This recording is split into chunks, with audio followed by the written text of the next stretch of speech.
you are, tell me about that, because it's BAFTA, Breakthrough India, this whole talent initiative and the year-long program. This is so cool for, for our talent, and this is a great opportunity, and you are definitely one of them. All those, out of all those 10 people who has been selected, right? So how excited you are, tell me.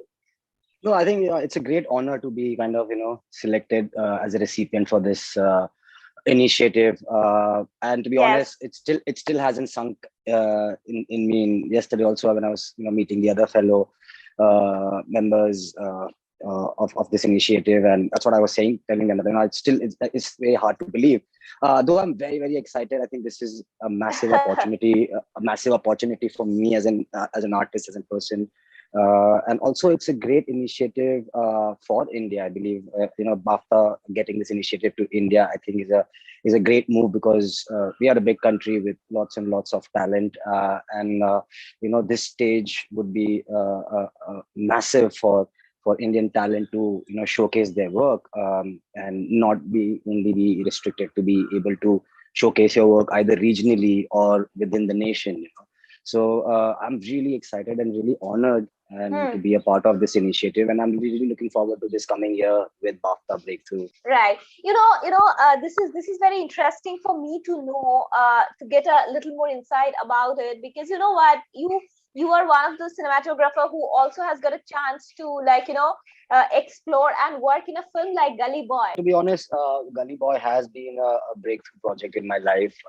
It has also, I think it's also one of the reasons that the jury would have given some importance to my profile, and that is what Gully Boy has done to me in my career.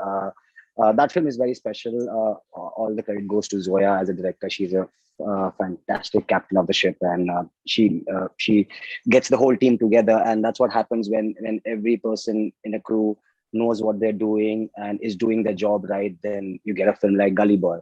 So due credits to each and every crew member of the film. That was just fantastic. And because everyone did their job so correct and so right, I could do my job correct, and I could achieve more than I had dreamt of or thought of. That film was very well planned. Zoya was very, very clear about her visuals. She's very, very particular about her palette, about how the film needs to look, what the film needs to feel. So we, in the beginning, when we were achieving, approaching the project, we were very clear that this film needs to be real to the T, because if anything feels made up, it was just, I got really lucky that I got the chance to be a part of this project, a film like Gully Boy, because that really has put me into a different game. After Gully Boy is when people did start recognizing me, or they knew that I was there, because I had done films before Gully Boy also, but they were not so. What are those films? If you mention, please. So my first film was this film with Anurag Kashyap called Raman Raghav. Oh wow! We shot it as a film, but eventually it was presented as a mini series on Netflix. It was a project called Ghoul with Radhika Apte, and yes, of course, we watched it. Yeah. Yeah, and then I did a film called Blackmail with Irfan sir. I was lucky to be working with him also while he was. Yes. Big respect to him, and may his soul rest in peace wherever he is.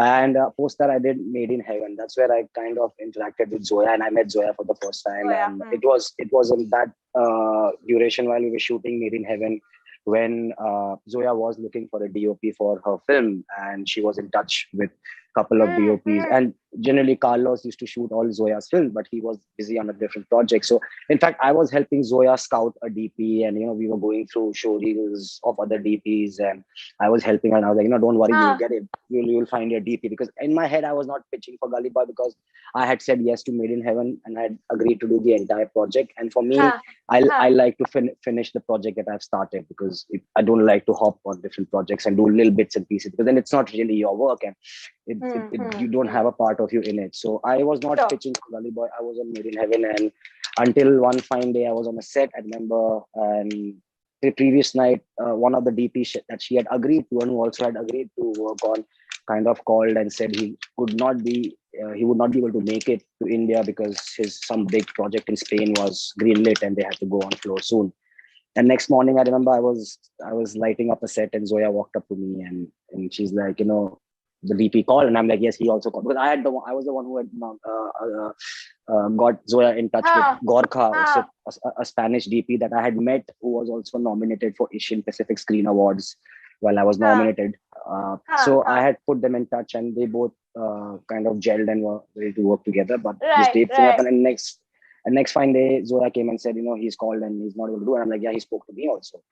And at that point of time, and then she said that, why don't you do it? Is it? She just told me, what do you feel about Gully Boy? And I'm like, are you offering the film? And she's like, not yet. And I'm like, you just did. And I just said, yes, congratulations, you have a DP. And I walked away. So I think, it was my luck that I think I was. That's so cool. Oh my God. So I think sometimes you have to be at the right. Cool, man. That's so cool. It's like, you are almost like in the process of it. And eventually you got the... Wow. Yeah. And post that, I was lucky enough to shoot a film directed by Rakesh Om Prakash Mehra. And for me, that also was a big achievement, because I remember my first ever job in this industry back in 2005 was a set PA on sets of Rang De Basanti. So from being a set PA on Rang De Basanti to coming and, collaborating with Rakesh as a DOP and, being next to him and breaking down a scene and was quite a... Which one this was Toofan. Which one this was? Toofan. Damn. I just feel like, I actually can make a film on just this journey of like... This is so fascinating, man. This is so fascinating, and I'm so happy to know this. I mean, dream really comes true, right? I mean, this is the genuine breakthrough story, man. This is fab. This is fab. So that's what I totally feel that dreams do come true, and it might sometimes take a little bit more time, but if you're at it and if your hard work is on it, it'll just be delayed by a little time. So, and these kind of experiences in my life kind of make me believe that, and I try to kind of, at the end of the day, you got to keep your eye on the job, and you need to know what you want to do. And all the best. And thank you so much for giving us the time. Thank you so much for sharing your story. All the best. Thank you. Thank you so much for having me here. Thank you so much.